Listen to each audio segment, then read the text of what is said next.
Hello friend, welcome to our channel mister class 9-10। मैं अकमल खान। आज आप लोगों को क्लास 10th आपका अर्थशास्त्र जो आपका चैप्टर 3 चल रहा था, इसका हम 3 और 5 नंबर के जो प्रश्न आते हैं आपका लघु उत्तरीय और दीर्घ उत्तरीय, इसमें से हम कवर करेंगे। आपके तीसरे चैप्टर का नाम अर्थव्यवस्था का है, वैश्वीकरण और भारतीय अर्थव्यवस्था। अर्थशास्त्र का आपका एक चैप्टर है। अब इसमें आपका 1 नंबर और बहुविकल्पीय ऑलरेडी कवर हो चुका है। इस पर 2 वीडियो हमारे चैनल पर है, तो आप जाइए विजिट कीजिए चैनल पर और वीडियोस देख लीजिए।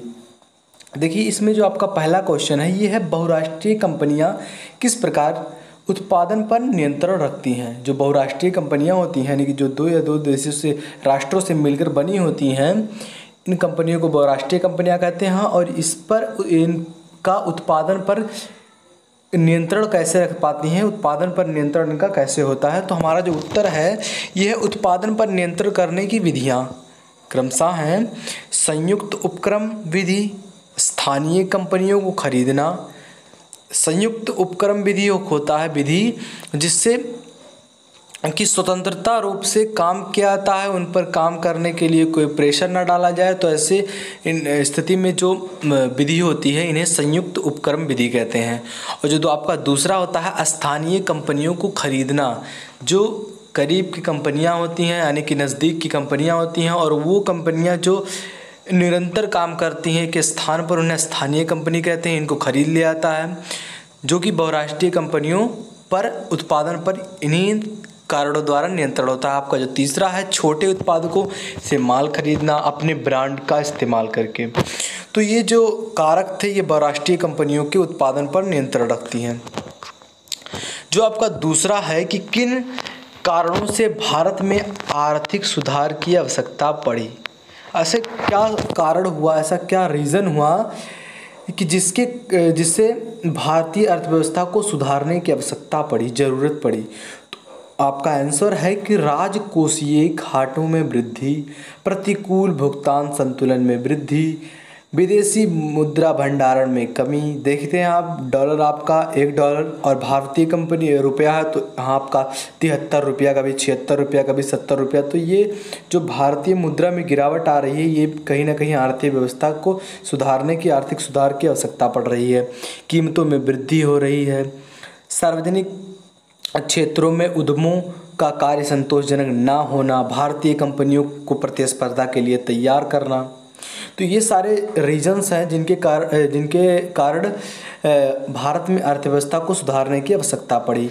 तीसरा जो आपका प्रश्न है इसमें से कि वैश्वीकरण की प्रक्रिया को प्रोत्साहित करने में प्रौद्योगिकी की भूमिका को समझाइए, बताइए कि वैश्वीकरण जो होता है, यानी कि वैश्वीकरण क्या होता है। आप जानते हैं कि एक देश से दूसरे देश में व्यापार करना और इस देश की कल्चर को दूसरे देश के कल्चर में ले जाना ही वैश्वीकरण कहलाता है। ये आपका इंपॉर्टेंट क्वेश्चन हमने पहले बता दिया आपको, 1 नंबर में या बहुविकल्पीय में आपका पूछ सकता है। अब देखिए, इसमें जो आपका दूसरा पॉइंट है कि सूचना प्रौद्योगिकी में सुधार से विभिन्न देश आपस में जुड़कर तुरंत सूचना प्राप्त कर लेते हैं। इंटरनेट टेक्नोलॉजी से व्यापार में गति आई। सिंपल आपका है, इंटरनेट से ही बहुत सारे जो व्यापार होता है, जैसे ऑनलाइन होता है आपका अमेज़ॉन, फ्लिपकार्ट या फिर अदर जो ऑनलाइन मार्केटिंग होता है, ये भी व्यापार को, आपके वैश्वीकरण की प्रक्रिया को प्रोत्साहित करता है। प्रौद्योगिकी मतलब क्या, जो मानव द्वारा ना बनाया गया हो, ऐसी चीज़ें जो हम प्रयोग करते हैं अपने मानव जीवन में। तो यहाँ जो इलेक्ट्रॉनिक टेक्नोलॉजी व्यापार में बढ़ता हुआ साधन बन रहा है। इंटरनेट के द्वारा अमेज़ॉन, फ्लिपकार्ट, अदर वेबसाइट जो हैं जिन पर की सेलिंग होता है, जिन पर बिजनेस होता है, तो ये एक बड़ा कारण है आपके वैश्वीकरण को, प्रक्रिया को प्रोत्साहित करने में प्रौद्योगिकी के लिए। चौथा जो आपका है कि वैश्विक के कारण प्रतिस्पर्धा के कुप्रभावों का उल्लेख करना है आपको। तो आपके जो कुप्रभाव है ये क्या है, प्रतिस्पर्धा के कारण छोटे उद्योगों जैसे बैटरी, प्लास्टिक, खिलौने, टापरों आदि उत्पादकों पर बुरा प्रभाव पड़ा। फलस्वरूप काफ़ी इकाइयां बंद हो गईं। श्रमिकों के रोजगार में वृद्धि हुई। श्रमिकों की अस्थायी आधार पर नियुक्त किया गया। पर नियुक्त किया गया, श्रमिकों को संरक्षण में लाभ नहीं मिल रहा, श्रमिकों का अधिक घंटों तक काम करना आम बात हो गई।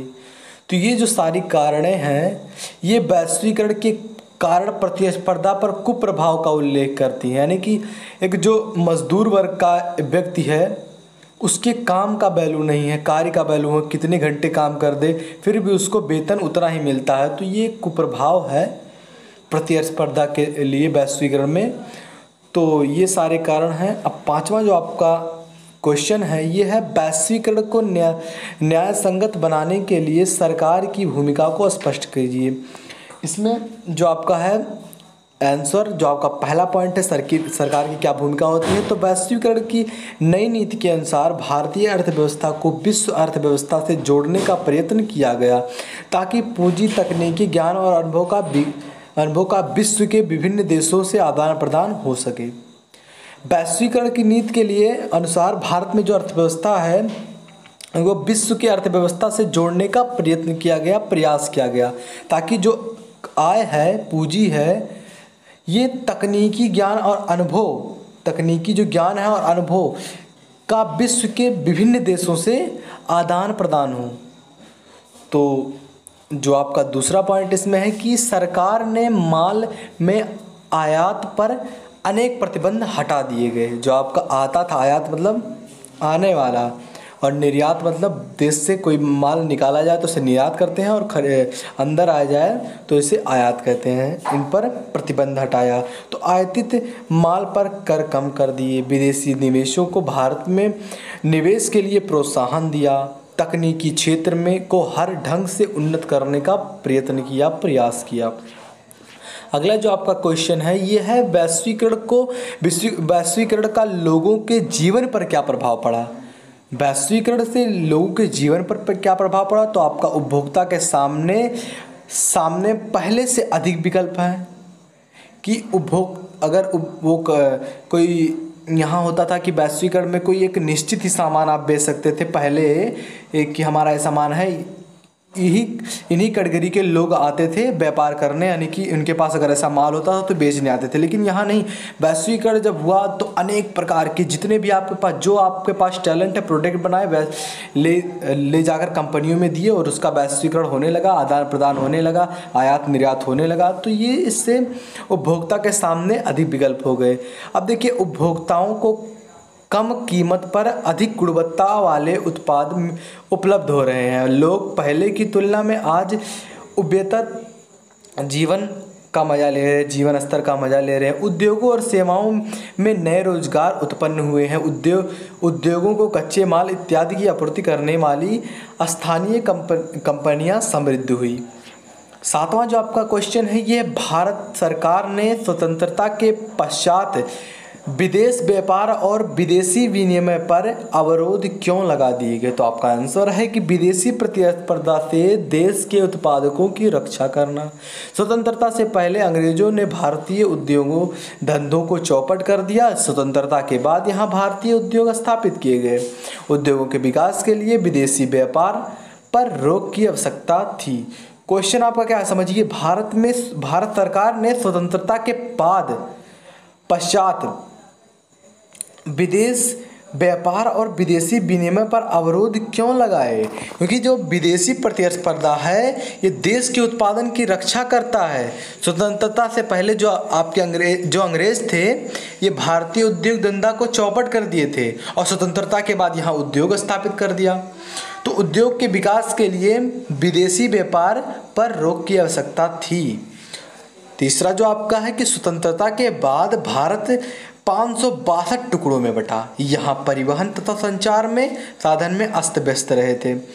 स्वतंत्रता के शुरुआत वर्षों में भारत के वैदेशिक संबंध इतने सुदृढ़ नहीं बन पाए थे कि विश्व के अन्य देशों के साथ व्यापार विकसित हो। अगला क्वेश्चन आपका है कि उदारीकरण तथा वैश्वीकरण की नीति अपनाने के फलस्वरूप भारत में कौन कौन से मुख्य परिवर्तन आए। उदारीकरण वैश्वीकरण की नीति को अपनाने के बाद भारत में कौन कौन से मुख्य परिवर्तन आए। आंसर आपका उदारीकरण तथा वैश्वीकरण की नीति अपनाने के फलस्वरूप निजी निवेश बढ़ाने के अधिक अवसर मिला प्रदान हुआ। तो आपका जो अब दूसरा यहाँ पॉइंट है, यह विदेशी विनिमय कोष भंडार, कोष मतलब होता है भंडार, बढ़ गया। IT उद्योग का विस्तार हुआ, सरकार राजस्व में वृद्धि हुई।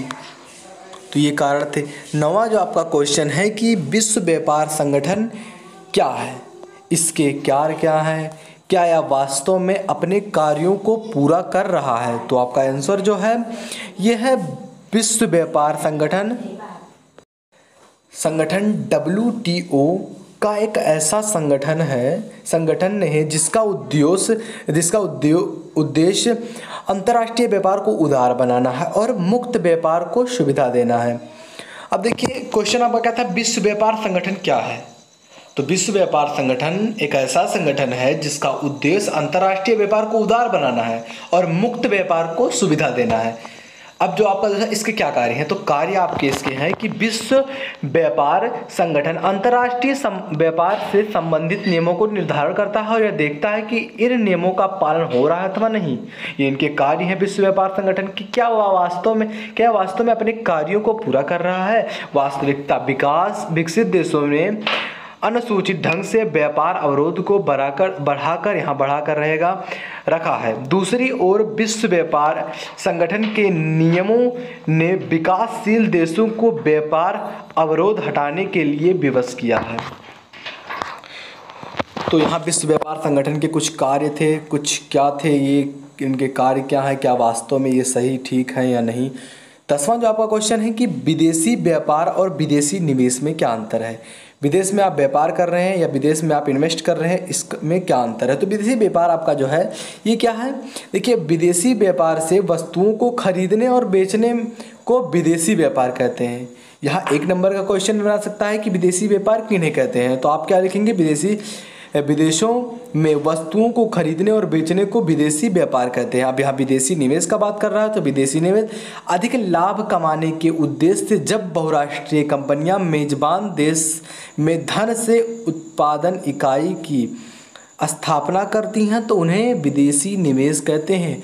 जो व्यक्ति जो कंपनी लाभ कमाने के लिए बहुराष्ट्रीय जो मेजबान कंपनियां होती हैं या देश होते हैं इनसे अपना संपर्क कर ले, यहाँ से उत्पादन की इकाई की स्थापना करे, तो ऐसी कंपनियों को आप विदेशी निवेश कहेंगे। विदेशी तो यहाँ जो आपका एक पॉइंट बनता है, इससे 4 पॉइंट यहाँ दिए गए हैं कि इसके अंतर्गत आयात और निर्यात दोनों प्रक्रियाएं शामिल होती हैं। विदेशी निवेश में बहुराष्ट्रीय कंपनियों द्वारा की गई पूंजी को विदेशी निवेश आता है। यह उत्पादन के लिए अवसर प्रदान करता है या पूंजी की कमी को दूर करता है। तो बेसिकली यहाँ आपको बताया गया कि अर्थव्यवस्था क्या है, भारतीय अर्थव्यवस्था क्या है, वैश्वीकरण क्या है।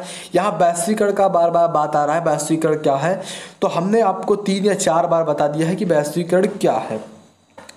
तो यहाँ आशा करते हैं कि ये जो आपका चैप्टर था, यहाँ पर हमने आपको पहले 1 नंबर का बहुविकल्पीय, इसके बाद 3 और 5 नंबर, यहाँ हमारा 3 चैप्टर इसी तरीके से 3-3 वीडियो बन के ख़त्म हो चुका है। तो आज हमारा यहाँ 4था अध्याय भी जाकर ख़त्म हुआ। इसके बाद हम पढ़ने जा रहे हैं अर्थशास्त्र का एक अगला चैप्टर है, इसके बारे में पढ़ेंगे। तो आशा करते हैं ये वीडियो पसंद आई होगी आपको। यदि वीडियो पसंद आए तो प्लीज़ लाइक करना।